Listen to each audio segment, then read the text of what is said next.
औज़ुबिल्लाहिमिनश्शैतानिर्रजीम बिस्मिल्लाहिर्रहमानिर्रहीम। मेरा नाम शमीर ख़ान है। मैं आज आपके लिए एक बहुत दिलचस्प मौजू के ऊपर वीडियो लेकर आया हूँ। मेरा आज का जो टॉपिक है जूरिस्प्रूडेंस का लाइबिलिटीज़ के ऊपर है और मैं उम्मीद करता हूँ आज अगर आपने मेरी वीडियो आखिर तक देखी तो इंशाल्लाह आपको इस टॉपिक के ऊपर एक बहुत ही ज़्यादा अच्छा अबूर हासिल हो जाएगा और बहुत वेरी सिंपल वे में मैं इंशाल्लाह आपको समझाने की कोशिश करूँगा और आई होप कि आपको अच्छी समझ आएगी। सबसे पहले हम जानना चाहते हैं कि लाइबिलिटीज़ का मतलब क्या है। Liabilities means in simple we can say obligations and responsibilities.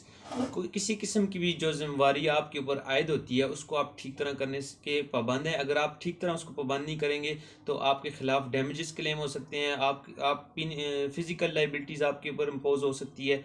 तो मतलब इसकी जो आगे काइंड्स में मैं आपको बताऊंगा वो मैं आपको सही तरह उधर जाकर बताऊंगा कि कौन कौन सी रेमेडी फॉर्म नहीं करते तो कौन कौन सी ड्यूटीज़ आपके ऊपर इम्पोज होती हैं। सबसे पहले हम चलते हैं इसकी डेफिनेशन की तरफ। डेफिनेशन इसकी कहती है liabilities is an obligations when you not fulfil your duties at that time you give damages and that damages fulfil the remedies and that remedy is called liabilities. ये तो आ गई इसकी डेफिनेशन। इसका मतलब जो मैं आपको बता चुका हूँ वो ही है कि जब आप एक जगह पे मतलब आप सर्वेंट हैं किसी भी जगह पे मतलब आप एक जॉब होल्डर हैं या कुछ भी वहाँ आप एक पे ले रहे हैं तो वहाँ आप लाइबल हैं कि आप ड्यूटीज़ परफॉर्म करेंगे। अगर आप उसमें किसी किस्म की भी कोताही करेंगे तो आपको आपके ऊपर ऑब्लिगेशंस होंगी और वो ऑब्लिगेशंस जो है आपसे डैमेजेस क्लेम करेगी और वो जो डैमेजेस हैं वो एक रेमेडी को फुलफिल करेगी और वो जो रेमेडी है वो लाइबिलिटीज़ कहलाएगी। इसमें मैं आपको बताऊंगा कि लाइबिलिटीज़ की टाइप्स कौन सी हैं। लाइबिलिटीज़ की टाइप्स को समझने से पहले आपको दो बातों को समझना ज़रूरी है कि एक्टस और मेंजरिया क्या होता है। एक्टस एक्शन से है और मेंजरिया इंटेंशन से है। ठीक है, एक्टस एनी मिसकंडक्ट और इंटेंशन विद गिल्टी इंटेंशन। ठीक है, अगर आप कोई भी मतलब ऑफेंस को साबित करते हैं सबसे पहले आपको दो चीज़ों को साबित करना बहुत ज़रूरी है कि इसमें एक्टस्ट्रिया भी था और मेंजरिया भी था। तो अभी आपको मैं इसकी टाइप्स की तरफ लेके चलता जाऊं। सबसे पहले मैं आपको ये बताता चलूं कि इसकी जो 5 टाइप्स हैं। सबसे पहले फिजिकल लाइबिलिटीज़, दूसरा रेमेडियल लाइबिलिटीज, तीसरा strict liability, fourth absolute liability and fifth vicarious liability. मैं आपको बताता चलूं कि जो पहली दो लाइबिलिटीज़ हैं वो आपस में सेम है और उनमें बहुत थोड़ा सा डिफरेंस है और जो दूसरी दो लाइबिलिटीज़ हैं वो दोनों आपस में सेम है, उनमें थोड़ा सा डिफरेंस है और थर्ड लाइबिलिटी वो इससे टोटल डिफरेंट है।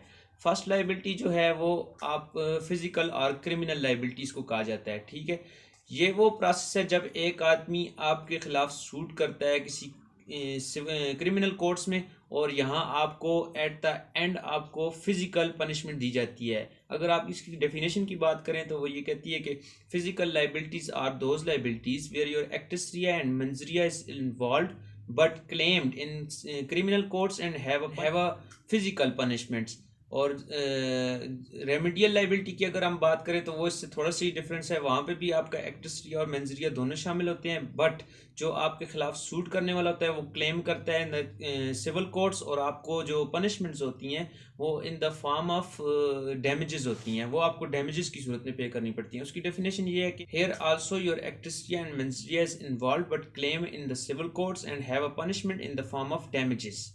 ठीक है, ये एक सिंपल सा कंसेप्ट है, इसमें इतनी मुश्किल बात नहीं है। ठीक है, फिजिकल लाइबिलिटी वो होती है जिसमें आप को फिजिकल पनिशमेंट्स होती है। रेमेडियल लाइबिलिटी वो होती है जहाँ पर आपको डैमेजेस की फॉर्म में पनिशमेंट होती है, मतलब जो उसने डैमेजेस क्लेम किए होते हैं वो पे करने पड़ते हैं। अभी मैं चलता हूँ इसकी जो थर्ड काइंड है स्ट्रिक्ट लाइबिलिटी और vicarious absolute liability.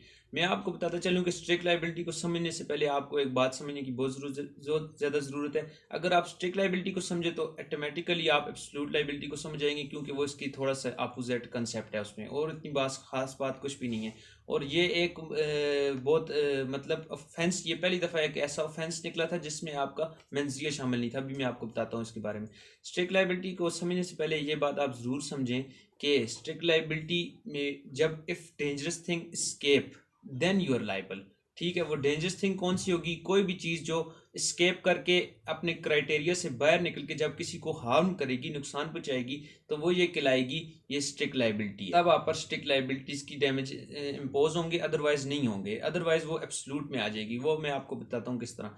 Strict liability की सबसे पहले हम डेफिनेशन की तरफ जाते हैं। It is also known as no fault liabilities. इसको नो फॉल्ट लाइबिलिटीज भी कहा जाता है। इधर आपका here your actus reus is involve but mens rea is not involve. Without mens rea you give damages is known as strict liabilities. ठीक है, इसमें एक बहुत ही ज़्यादा फेमस केस है, उसको समझने की बहुत ज़्यादा ज़रूरत है, जहाँ से ये मतलब ये लॉ ओरिजिनेट हुआ था, यहाँ से इसका कंसेप्ट आया था। रेलैंड वर्सेस फ्लेचर, इसको मैं आप सिंपल बताता चलूँ कि रेलैंड वर्सेस फ्लेचर केस में हाउस ऑफ लॉर्ड कोर्ट थी, वहाँ से ये ऑफेंस मतलब ये ओरिजिनेट हुआ था। यहाँ पर जो रेलैंड था उसकी एक माइन थी और फ्लेचर जो था उसकी एक पानी का कोई कुआं था, और ये दोनों एक दूसरे के नेबर थे। उसका पानी का जो कुआं था वो उसकी बुनियादों में से जाकर मतलब उस दूसरे की जो माइन थी उसको इफेक्ट किया था। और जब कोर्ट में मतलब हाउस ऑफ लॉर्ड कोर्ट में ये केस प्रेजेंट हुआ था, तो जैसा उस बंदे ने ये रेमेडी ली थी कि मैं इस काम में मुलविस हूँ और ना ही मुझे इस चीज़ की कोई पता है। मैंने बाहर से एक आर्किटेक्चर मंगाया है जिसने मतलब ये सारा प्रोसेस किया है, ये सब उनकी गलती है, मैं तो उधर था ही नहीं। तो वहाँ से ये कंसेप्ट निकला था कि ये आपकी वजह से इसका नुकसान हुआ है, लिहाजा यहाँ पर आप को डैमेजेस पे करने पड़ेंगे। तो फर्स्ट टाइम ये मतलब वहाँ से ओरिजिनेट हुआ था कि विदाउट इंटेंशन भी आप डैमेजेस पे करेंगे।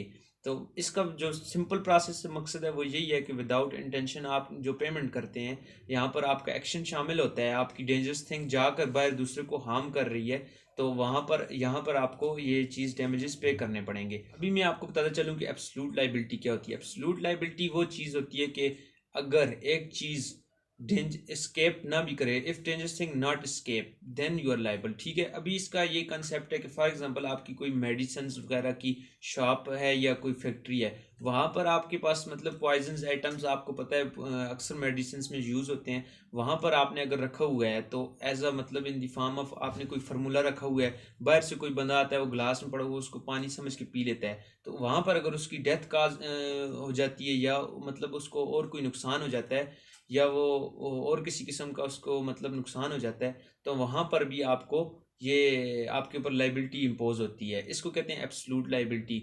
यहाँ पर भी आपका मतलब एक्ट्रेस रिया शामिल होता है, मेंस रिया आपका शामिल नहीं होता, लेकिन यहाँ पर सिर्फ फ़र्क एब्सोल्यूट लाइबिलिटी से ये है कि यहाँ पर आपकी डेंजरस थिंग एस्केप नहीं करती। और जो लास्ट इसकी टाइप है वो है वाइकेरियस लाइबिलिटी, वो बहुत ज़्यादा सिंपल है। When you are liable for the actions of somebody else, जब आप किसी और के एक्शंस के जिम्मेवार हों तो उसे कहते हैं vicarious liability. For example master and servant relationship में आप देख लें, जब एक बंदा किसी का ड्राइवर है, ड्यूरिंग ड्राइविंग से अगर कोई मिस ऐप हो जाता है, मिसकंडक्ट हो जाता है, कोई एक्सीडेंट हो जाता है, तो उसका जिम्मेवार उस वक्त उसका मालिक है। लेकिन इसमें भी एक थोड़ी सी एक्सेप्शंस वो ये है कि उसके मतलब एक नेग्लिजेंस का नहीं होता, गफलत का नहीं होता, मतलब कि अचानक से कोई फॉर एग्जांपल इस तरह का काम हो जाए अचानक, जिसको हम कहते हैं अल्लाह की तरफ से, तो उसमें मतलब ये वाइकेरियस लाइबिलिटी का कंसेप्ट आता है, अदरवाइज नहीं आता। आई होप कि आपको आज की मेरी वीडियो की बहुत अच्छी तरह समझ आई होगी। मज़ीद इस तरह वीडियो के लिए मेरे साथ रहें, खुश रहें, अल्लाह हाफिज़।